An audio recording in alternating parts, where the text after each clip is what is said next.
Hi, this is Janu. After 2 years tarvata, now I am in India. I feel so better now. Induko telidu. I think maybe excited to meet that one special person that makes me feel special in my heart. లైఫ్లో పరిచయమే ప్రతి ఒక్కరూ ఎప్పుడో ఒకప్పుడు విడిపోవాల్సిందే కదా అని ప్రతి పరిచయాన్ని లైట్ తీసుకునేదాన్ని. కానీ ఆ ఒక్క పరిచయం నన్ను తనని చాలా మిస్ అవుతున్నానేమో అనిపించేలా చేసింది. చాలాసార్లు కాల్ చేద్దాం అనుకున్నా, బట్ అనవసరంగా ఫీలింగ్స్ పెంచేస్తానేమోనని ప్రతిసారి నన్ను నేను కంట్రోల్ చేసుకునేదాన్ని. తనని కలవడానికి ప్రతి ఇయర్ వద్దాం అనుకునేదాన్ని, కానీ వద్దు అని ఆగిపోయేదాన్ని. 2 రోజుల పరిచయమే అయినా 2 ఏళ్ళైనా మర్చిపోనివ్వలేదు. 2 ఏళ్ళు వెయిట్ చేశా. ఇప్పుడు 12,000 కిలోమీటర్లు దాటొచ్చేసా. Waiting, it's really too hard. నాకు తెలియకుండానే నేను తనని లవ్ చేశా. And now I can't wait to see him.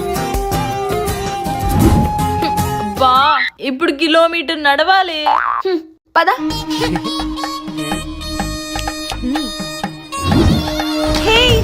అబ్బా, ఏంటి వదినా మళ్ళీ ఇల్లు మారారా? మారింది ఇల్లు మాత్రమే, ఏరియా కాదులే. బ్యాగ్ ఇవ్వు.